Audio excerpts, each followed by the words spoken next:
morning, church! Morning! Welcome to SFCC. We are blessed being with you today. Kasama ka man namin physically or you're at home, remember that you belong to a family. That's right! And this morning, sabay-sabay nating i-declare sa ating buhay, maghari ka, Panginoon. Ibukas mo ang iyong bibig at sabihin mo, Lord, ikaw ang maghari sa aking buhay. Ang kailangan mo lang gawin ngayon, buksan mo ang iyong puso. Hayaan mo siya na siya ang maghari sa'yo. Sa gitna ng kaguluhan, ang tinig mo ay hanap. Sa templo mong banal, ang bagong kagalakan.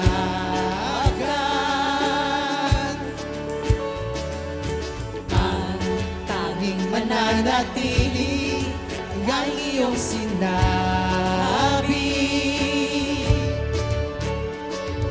Sa kataas-taasan, ikaw pa rin ang hari. Dakila at kailanman di mahihigitan. Ang ngalan mo ay kaligtasan ko. Ang iyong kaharian, ang aking adhika. O Diyos sa langit ko'y maghari ka. Sa gitna ng kaguluhan, ang tinig mo ay hanap. Sa templo mong banal, may bagong kagalakan.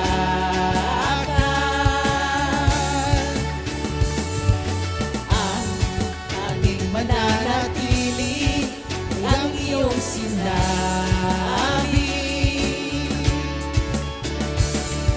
Sa kataas-taasan, ikaw pa rin ang hari. Dakila at kailanman di mahihigitan. Ang ngalan mo ay kaligtasan ko. Ang iyong kaharian, ang aking adhika. O Diyos sa langit ko'y maghari ka.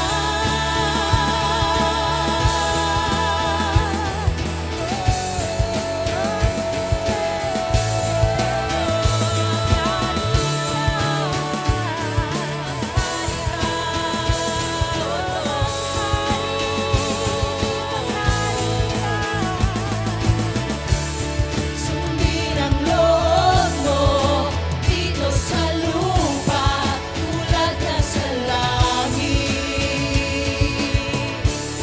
Sa'yo ang kaharian, kapangyarihan at kaluwalhatian.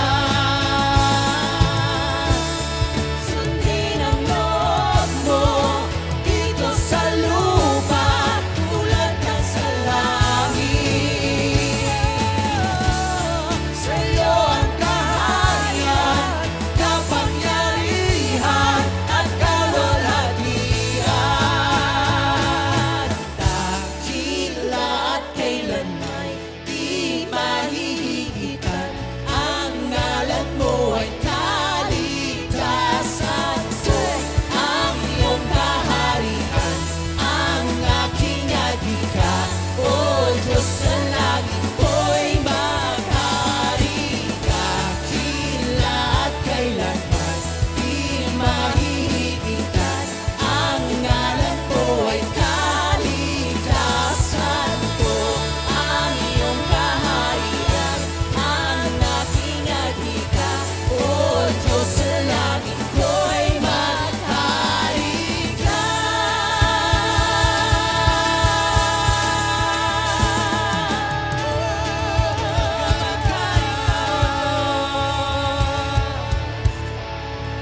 Maghari ka, Panginoon. Maghari ka sa aming buhay.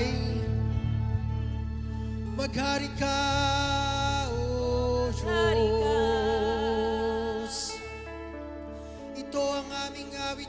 sa inyo. Ang awit ng iyong mga anak. Kami ay nagpupuri sa inyo, Panginoon. Kami ay umaawit para sa inyo. Binubuksan namin ang aming mga bibig para sa inyo, O Diyos. Binubuksan namin ang aming mga puso para sa inyo. Binubuksan namin ang aming buhay para sa inyo, Panginoon. Ito ang aming awit, O Diyos. Ito ang aming awit.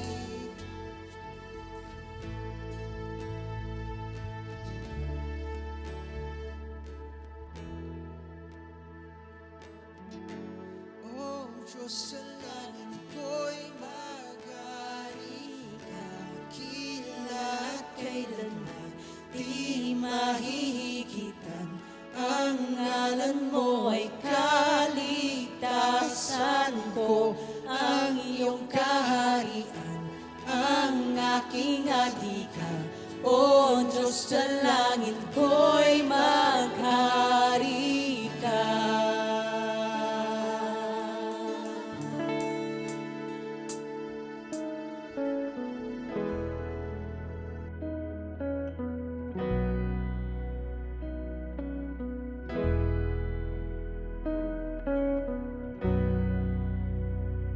Si Yahweh ang tanging Diyos, may gawa ng lahat ng mabuti.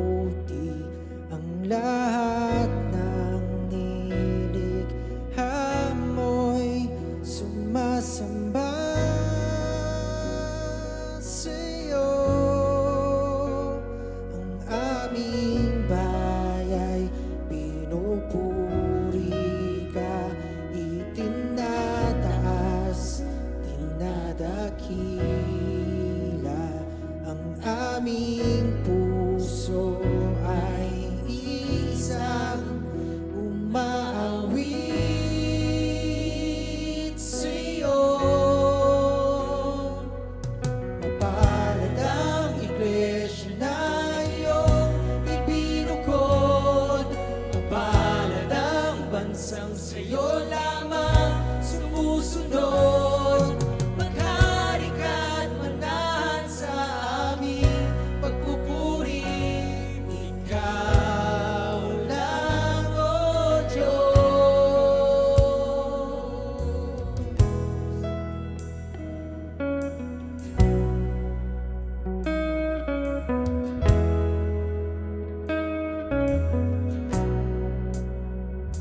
Si Yahweh ang tanging Diyos, may gawa ng lahat ng mabuti. Ang lahat ng nilikha mo'y sumasamba sa iyo. Aming bayan, pinupuri ka, itinataas, dinadakila. Ang aming puso ay isang umaawit sa iyo. Mapalad ang iglesia na iyong ibinukod. Mapalad ang bansang sa'yo lamang sumusunod. Maghari ka't manahan sa aming pagpupuri. Ikaw lang, O Diyos. Ikaw lang, O Diyos. Alleluia, alleluia. Pinupuri ka namin. Pinupuri ka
lang, Panginoon. Ikaw ang pinupuri namin.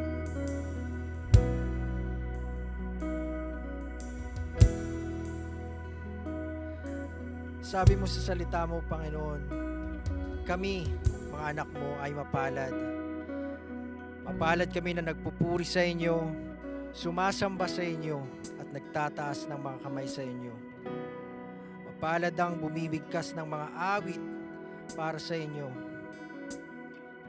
Mapalad ang mga anak mo na sumasayaw, pumapalakpak para sa inyo, Panginoon. Mapalad ang bawat anak mo na nagbibigay pugay sa inyong pangalan.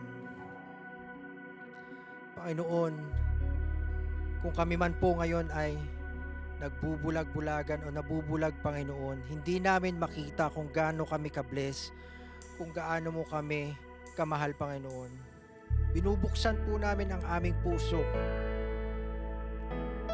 Gusto namin, Panginoon, na makita ka kung gaano ka kabuti sa buhay namin.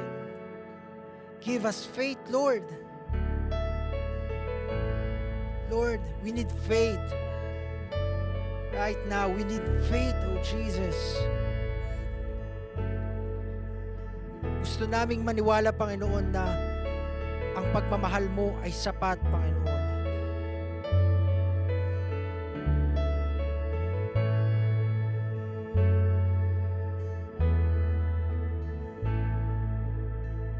I need you. Soften my heart to break me apart. I need you to open my eyes to see that you're shaping my life. All I am, I surrender. Give me faith to trust what you say, that you're good and your love is great. I'm broken inside, I give you my life.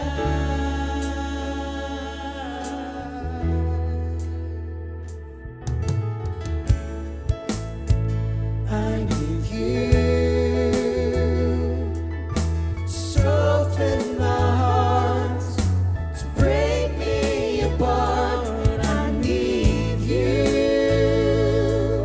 to pierce through the dark and cleanse every part of me.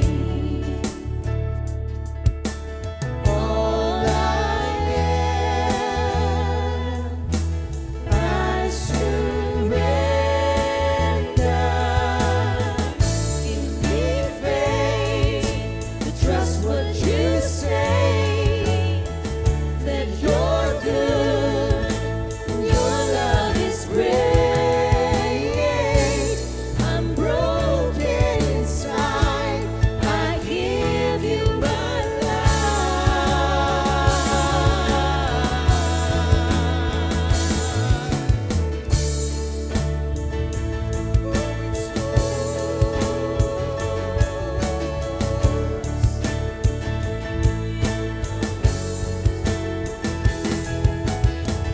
I may be weak, but your spirit's strong in me. My flesh may fail, my God, you never will. I may be weak, but your spirit's strong in me. My flesh may fail, but my God, you never will. Give me faith to trust what you say, that you're good and your love is great. I'm broken inside, I give you my life.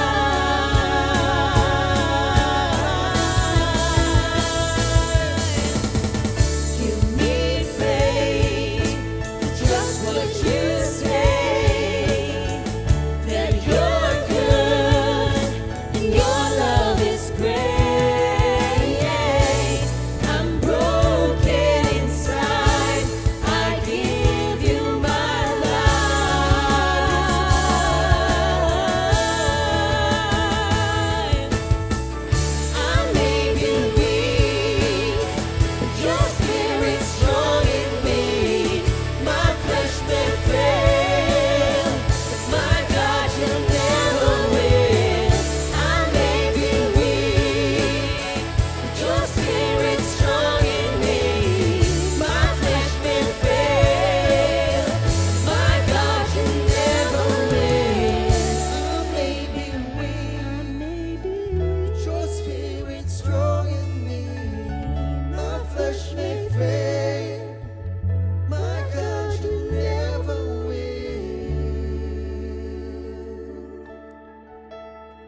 Lord, you are strong enough.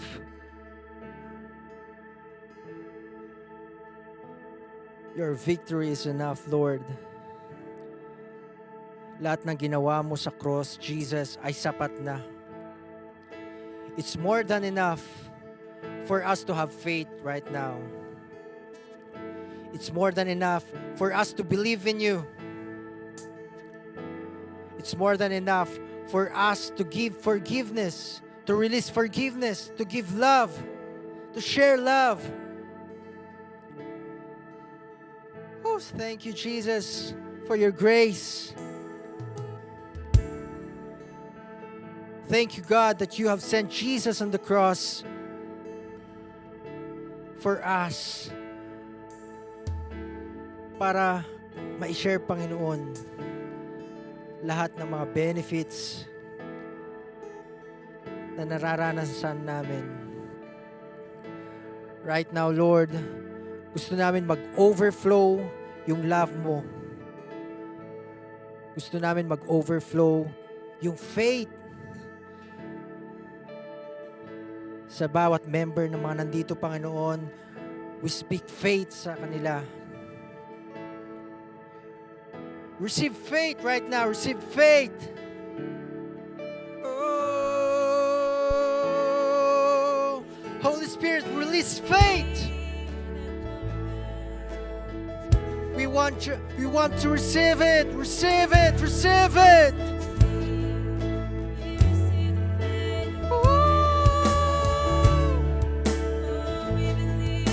Holy Spirit, pour out.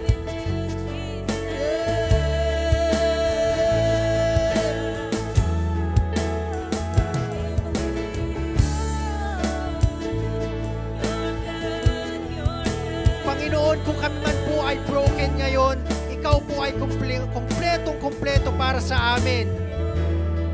Kung kami man po ay nagkukulang, Panginoon, Kayo po, Panginoon, ay kumpleto, Panginoon. Ikaw ay enough, more than enough. Salamat, Lord, na Ikaw ang naitataas sa buhay ng bawat isa. Ngayong umaga na to, Panginoon, we will continue to give You praise. Sa lahat ng mga gagawin namin ngayong araw na to, Ikaw ang itataas namin. Ikaw ang makita sa bawat desisyon, sa bawat galaw namin ngayong araw na to. And we will continue to listen to Your word. Thank You, Lord. Thank You, Father, that You are there for us.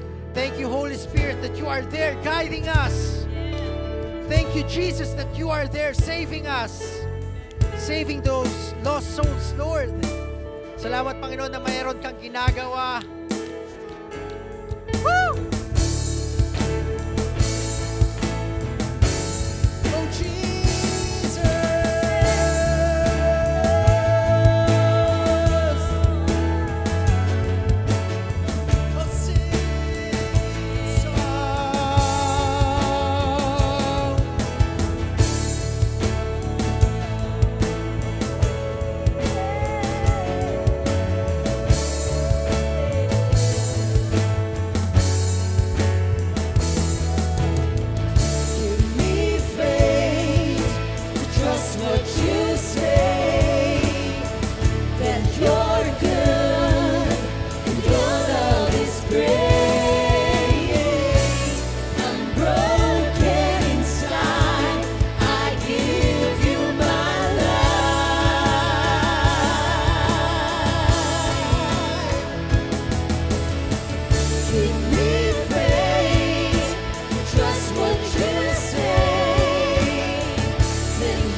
Nag-iisa lang ang ating Diyos. Kaya dapat nag-iisa lang kung kanino ka kumukuha ng lakas mo. Amen. Kaya nga sabi sa kanta, I may be weak, but your spirit strong in me. Sa Kanya lang tayo kukuha ng kalakasan. Sa Kanya lang tayo kukuha ng pag-asa. Palakpakan natin ang Panginoon. How to calm myself. Lahat may anger issues. Feeling angry is normal. It's not a sin if you can catch it and put your emotions under control. Two basic categories of anger. Rage, walang pagpipigil sa sarili. At may resentment, kinikimkim ang galit. Both kinds have dangerous effects. Either you control anger or anger will control you. If you cannot control your anger, you are as helpless as a city without walls, open to an attack. How to deal with anger. Number one, recognize when you are having an anger attack. Don't sin by letting anger control you. For anger gives a foothold to the devil. Anger is a weapon that the devil can use to kill and steal and destroy you. Avoid making important decisions and avoid making judgments against someone. Because when you're angry, distorted ang pagtingin sa situations at sa people. So be on guard. Take every rebellious thought captive like a prisoner of war and insist that it bow down in obedience to Christ. Number two, dig out anger by the roots. Don't just cut at the top. Uproot the real issue, fear. Sabi ni Yoda sa Star Wars, Fear leads to anger. Anger leads to hate. Hate leads to suffering. hurt. Anger is a way of acting out the pain that we feel. Proverbs 19 verse 11, good sense makes one slow to anger, and it is to his glory to overlook an offense. Selfishness. Ito nanggagaling sa frustration or kaya entitlement, feeling deserving. Pag hindi mo nakuha yung gusto mo, nagagalit.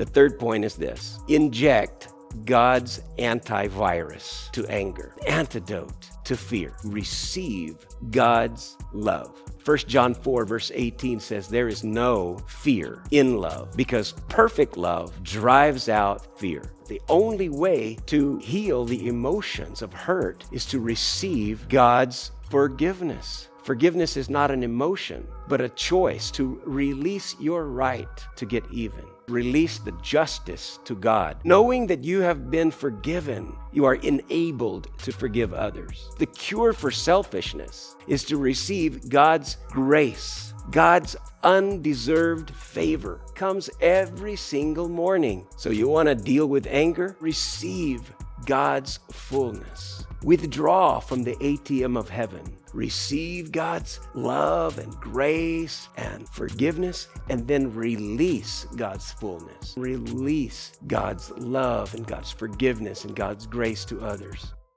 Alam, we're going out and then babalik kami. Don't eat, okay?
morning, champions! Good morning, Ate Rizzy. Good morning, Reynald. Good morning, everyone! Good morning sa Champions Academy, mga kasama natin dyan sa Champions Event Center. Good morning. And of course, sa mga people online. Yes, Hello, good morning.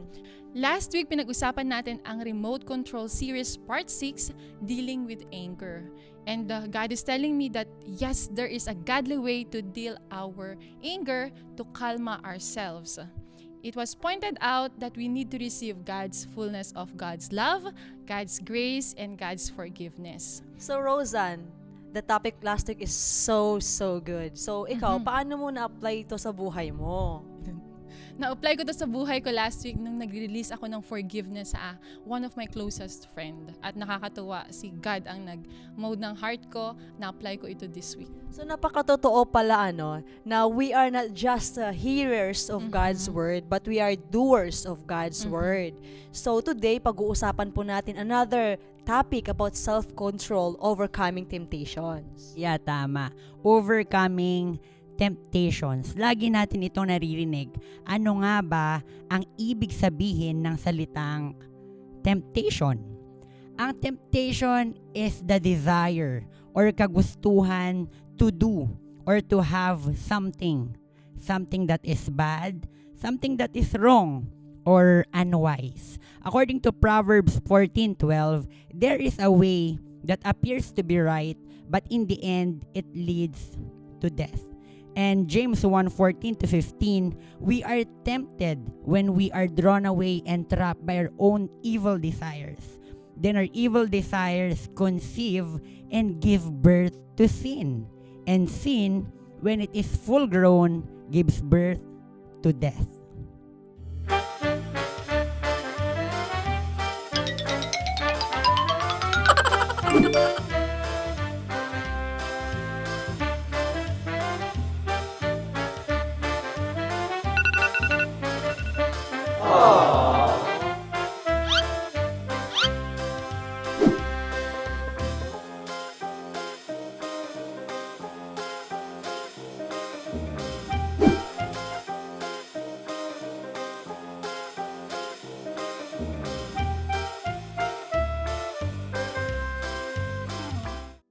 Ang strategy ng kaaway is to distract, deceive, linlangin ka, discourage, divide, and destroy. But we also need to remember that temptation is not a sin. Di ba sabi nga, Jesus was tempted, pero hindi siya nagkasala. Yes. Ang temptation ay parang isang trap. Parang maganda, seems fun, helpful, and fulfilling. And when we give into it, para siyang pag-inom ng lason. Paunti-unti. Diba? According to James 1:14-15, temptation comes from our own desires, which entice us and drag us away. These desires give birth to sinful actions. And when sin is allowed to grow, it gives birth to death. Di ba lagi nga nasasabi, the wages of sin is always death. And according to 1 John 2:15-16, do not love the world or anything in the world. If anyone loves the world, love for the Father is not in them. For everything in the world, the lust of the flesh, the lust of the eyes, and the pride of life comes not from the Father, but from the world. Yes, and according to that verse, makikita natin na may tatlong major temptations. Una dyan ay ang lust of the flesh. Sa Tagalog, ito ay pita ng laman, cravings for physical pleasure. At ito yung sobrang kagustuhan ng pagnanais ng sa ating katawan na hindi kalooban or nagiging out of control, hindi kalooban ng Panginoon. These are desires for the sinful things enjoyed by our flesh, including sex na ginagawa outside marriage, pornography, drunkenness, gluttony, o pagkain ng sobra-sobra sa kailangan natin na kahit busog na natin. Kahit na busog na tayo, di ba? Homosexuality, fornication, or adultery. Sabi sa Romans 13:14, sa halip, paghariin ninyo sa inyong buhay ang Panginoong Hesukristo at huwag niyong pagbigyan ang inyong makamundong pagnanasa. Sabi sa Romans 8:13, sapagkat kung mga buhay kayo ng ayon sa laman, ay mga mamatay kayo. Datapwat kung sa pamamagitan ng Espiritu ay pinapatay ninyo ang mga gawa ng laman, ay mga bubuhay kayo. Mabubuhay pala tayo kapag ang Espiritu natin ang nauuna. Totoo, kasi sabi nga, di ba, ito ang laging turo sa atin dito sa church na makapangyarihan ng banal na espiritu pag siya ang manguna sa ating Yes. laman, sa ating pag-iisip, sa ating puso, sa ating buhay. And napaka-importante itong pangalawa, the lust of the eyes. So, ibig sabihin, this is the craving of everything you see. O ito yung mga pagnanasa o pagnanais sa mga bagay-bagay na nakikita natin. Desire, di ba? For the things of our eyes can see. Like for example, nakakita tayo ng magandang bahay, magarbong sasakyan. Hindi naman natin pangangailangan yung ngayon, pero gustong-gusto mo nang kunin yung bagay na yon. So, envy, inggit, greediness, o di kaya naman love of money and impurity. Our eyes is like a gate. Even our ears is like a gate papunta sa ating soul, 'di ba? So whatever our eyes see, nagkakaroon tayo ng mga nag-stimulate yun sa ating pag-iisip at nagkakaroon po tayo ng mga meanings out sa mga nakikita natin. Like for example, diba, may banggaan sa kalye. Tapos yung banggaan na yon, ang medyo malayo ka pa, pero nakita mo yung pangyayari na yon, tapos bibigyan na tayo ng meaning. Hindi pa naman natin nalalaman para tayong mga magiting na investigador. So, sabi nga sa Matthew chapter 6 verse 22, the eye is the lamp of your body. If your eyes are healthy, your whole body will full of light also. Even in Colossians chapter 3 verse 2, sinabi din doon na keep your mind on things above, not on these things sa mundong ito. Last thing is not like looking, di ba? Magkaiba, there's a big difference there. Pwede natin tignan yung isang bagay na hindi natin kailangang mainggit sa ating kapwa. Bagkus, instead na mainggit tayo, magpasalamat tayo sa Panginoon. Rejoice for those who rejoice, ika nga. And sabi nga doon, lust of the eye can also produces discontentment or dissatisfaction. Like for example, kino-compare mo na ang sarili mo sa ibang bagay, sa ibang bagay, but sa ibang tao, kaya bumababa ang ating self-esteem.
Pangatlo is the pride of life.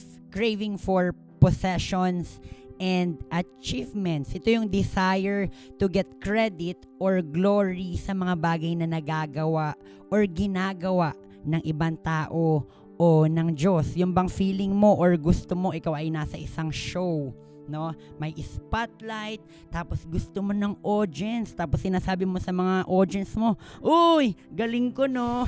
Glory to me! Maliit na bagay, glory to me! Diba, mga ganyan. Pero according to 1 Chronicles 29:11, greatness, power, glory, victory, and honor belongs to you.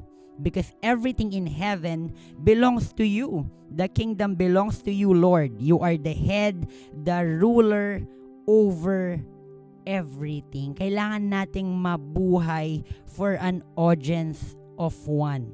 And that is Jesus Christ. Si Jesus Christ is our great example. Siya ang King of Kings, ang Lord of Lords, but pumarito siya to serve and not to be served. According to Philippians 2:7-9, sa halip, kusa niyang binitawan ang pagiging kapantay ng Diyos at nabuhay na isang alipin.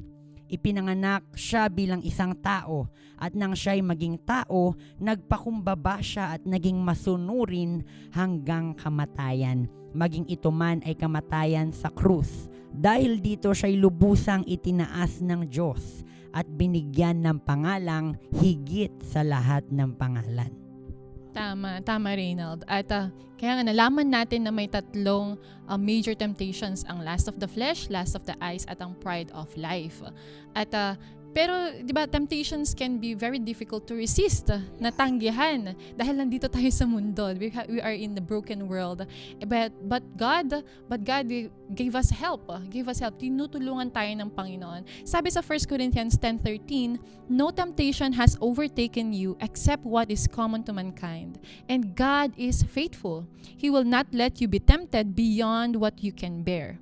But when you are tempted, pag tayo pala ay na-tempted, He will also provide a way out so that you can endure it. So that we can endure it. Kapag tayo ay nasa temptation, He will provide a way out, a way of escape.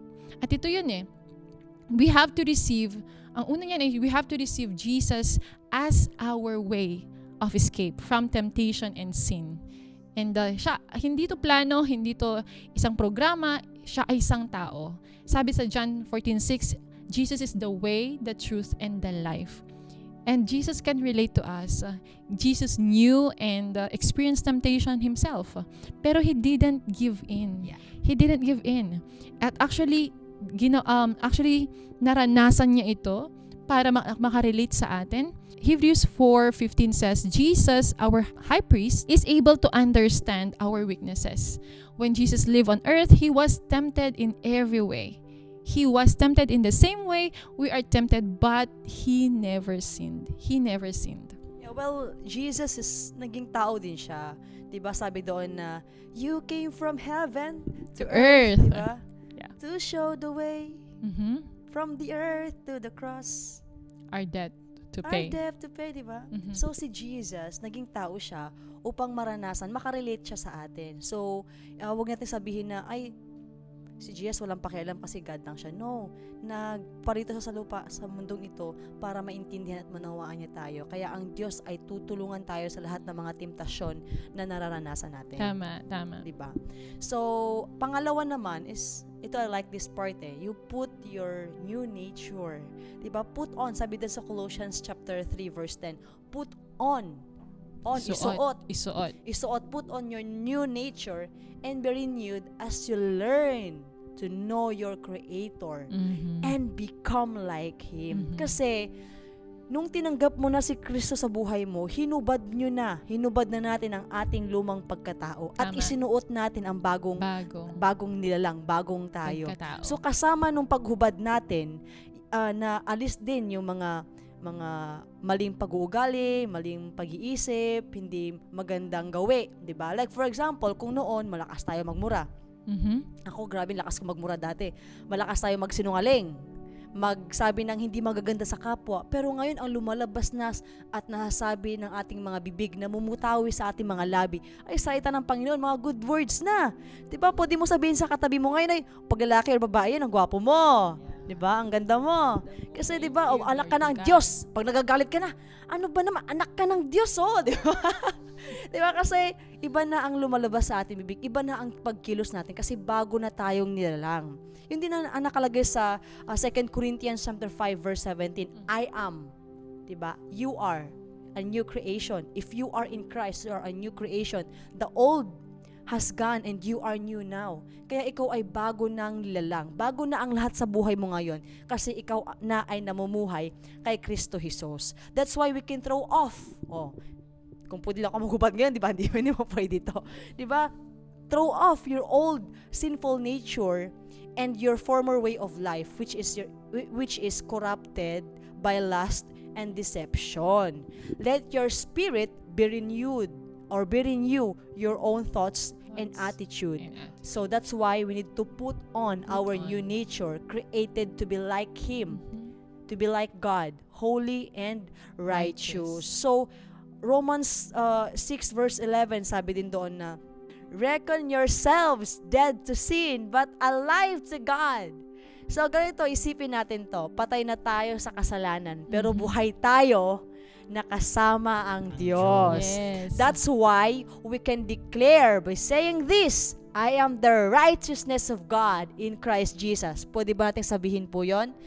I am the righteousness of God in Christ Jesus. So, sabi nga doon sa Romans 13 verse 14, clothe yourselves with the Lord Jesus Christ and make no provision for the desires of the flesh. Diba? Tama. At dahil tayo'y bago ng nilalang, kasama natin ang Panginoon at meron tayong new nature. Pangatlo, to overcome temptation, we also need to stay full of what satisfies. Sabi nga ni John Piper, sin is what you do when your heart is not satisfied with God.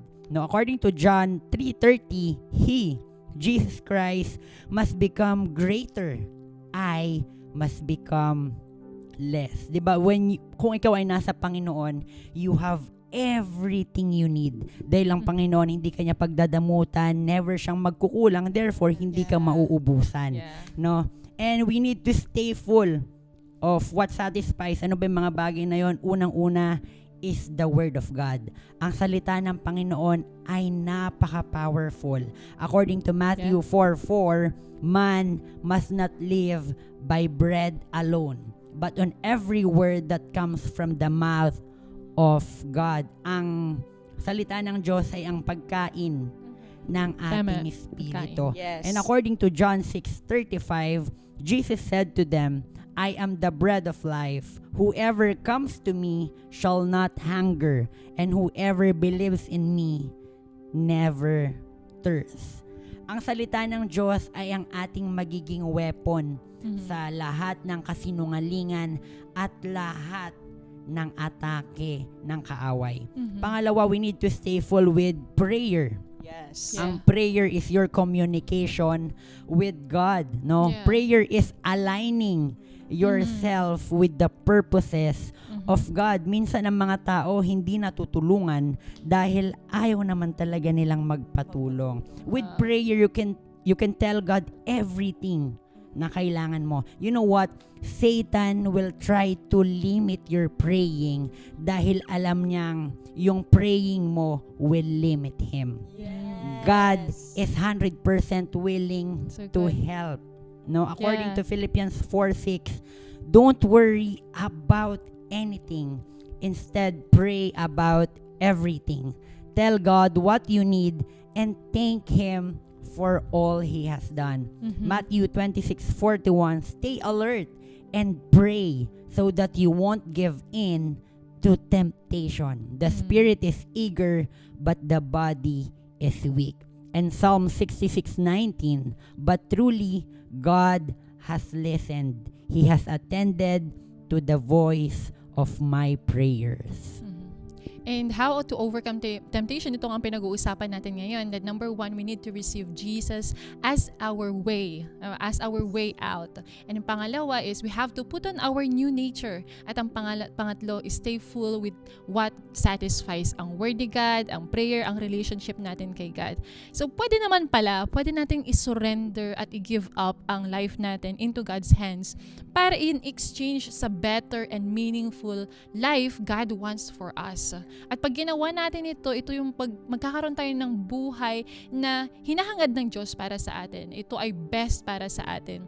Jesus said to His disciples, "If anyone desires to come follow me or come after me, let him deny himself, take up their cross, and follow me."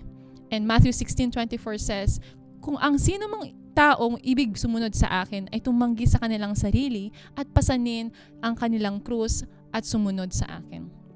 For whoever desires to save his life will lose it, and whoever will lose his life for Christ's sake, for His sake, will find it." Ang sarap talaga pag nakay Kristo ka, no? Yes. Grabe. May So buhay. kaya nga, when you die to yourself or surrender to God's way over your own way, you will find a more beautiful and fulfilling life on the other side. That's Kasi right. alam niyo ba, So mayroon akong tinanong this week, sabi ko, are you confident that you are with the Lord even though you are still in this world? And then sabi niya, hindi. So nahabag yung puso ko kasi talagang direct na sinabi niya sa akin na hindi siya confident. And sabi ko sa kanya na, gusto mo ba na magkaroon ng confident, talagang alam ko na pagkatapos ng buhay sa mundong ito ay alam mong paroroonan mo kasama ang Panginoon sa langit. Sabi niya, yes, so tanggapin natin si Kristo sa buhay mo. So she received Jesus sa puso niya. And grabe, sabi ko, now, even though buhay ka pa physically, pwede mo nang makasama at maranasan si Kristo habang ikaw ay nabubuhay sa mundong ito. Yes. And grabe, nakakatuwa kasi 'di ba sabi nga sa 1 John chapter 2 verse 17, the world is passing away. And all these things that the people want in the world are passing away. But whoever does what the Lord wants will live forever. Lahat ng bagay yes. sa mundong ito, lahat ng nakikita ng ating mata, Yeah. o ninanasa ng ating katawan, ay lahat ng bagay ng ito ay mawawala. Pero Yes. ang Panginoon at ang salita niya will last forever. That's Rosan right. and Reynald. Tama. That's right. And kailangan din nating maunawaan that without Jesus, there is no hope to overcome temptation. Sabi nga kanina, He is the one who makes a way where there seems to be no way. He is the way. Siya ang katotohanan at siya ang buhay. At kailangan natin siya. Kailangan Tama. mong aminin yon. Kailangan natin si Kristo and we need to invite Him. According to Revelations 3:20, listen, I am standing and knocking at your door. If your heart is open to hear my voice and open the door, I will come in. Gustong-gusto ng Panginoon Yeah. na makasama ka Tama. at pumasok sa puso mo, no? And today is a perfect opportunity for us. Kung nasan ka man ngayon, Champions Academy, CEC, or wherever you are, this is a perfect opportunity for us to decide, magdesisyon na buksan ang puso natin, Yes. i-invite si Jesus Christ, Yeah. and hayaan siyang maghari sa buhay mo. Mhm. That's right. Kasi 'di ba sabi nga natin kanina na ang si Jesus ay hindi niya tayo iiwan ni pababayaan man. Mhm. Nais niya na maging overcomer tayo. So right now, kung sabi nga ni Reynald kanina, kung dito tayo sa Champions Academy or sa CEC and online, pwede kang sumabay sa maiksing panalangin na ito because we really, really want to help you because we love you and we care for you. So, manalangin tayo. Panginoon, salamat po Salamat po sa kalakasan Sa na kalakasan ipinagkaloob niyo po sa akin. na pinagkaloob niyo po sa akin. Naniniwala ako, Panginoong Jesus, Naniniwala ako, Naniniwala Panginoon, na ikaw ay malakas na ikaw ay malakas over temptations. over temptation. So ngayon po, nagdidesisyon ako Nagdidesisyon na buksan ang aking puso na mabuksan ang aking puso at papasukin kita at pawasukin kita sa buhay ko. sa buhay ko. Tinatanggap kita, Jesus, Tinatanggap kita, Jesus, bilang aking Lord bilang aking and Savior and Savior sa aking buhay. Magsimula po sa oras na ito, kayo po, Jesus, ang maghari sa puso ko, sa buhay ko. Tulungan mo po ako na maging isang overcomer. Mhm. Salamat, Jesus. Amen. Congratulations! You are an overcomer. You made the best decision for your life. Tama. And thank you so much for joining us today. And this week, don't forget to connect to your cell group and i-apply natin ako and i-declare na natin, I am an overcomer. Yes. So again, sabi nga namin kanina, we love you, we care for you. So hope to see you sa mga cell groups. Every day may mga cell groups. Just connect to the one who invited you sa lugar na ito, and you can just type kung nasaan ka and just connect to cell group. Just type christian.com.ph/connect. So see you again for next week, and God bless everyone. See you! Starting next week, June 13, the new time for the in-person Sunday service at San Fernando Christian Community, Santiago Norte is 10:30 a.m. No changes for the services at Champions Event Center and live stream. You can freely invite your family and friends, so the more the happier. We're excited to join with you in worshiping God together every Sunday. Huwag mong kakalimutang mag-connect sa iyong cell group for this week. Kung wala ka pang cell group, you can just go to christian.com.ph/connect para makita mo kung sino ang mga leaders na available to meet up with you. Dahil sa cell group, we do life together. I believe na nag-enjoy tayo sa mga napanood nating videos kanina. Kung gusto mo silang balik-balikan, you can just go to christian.com.ph/YouTube para naman may ma-share ka sa mga friends mo at sa iyong timeline. At para maging updated pa tayo sa mga latest sermons, you can simply visit christian.com.ph/podcast.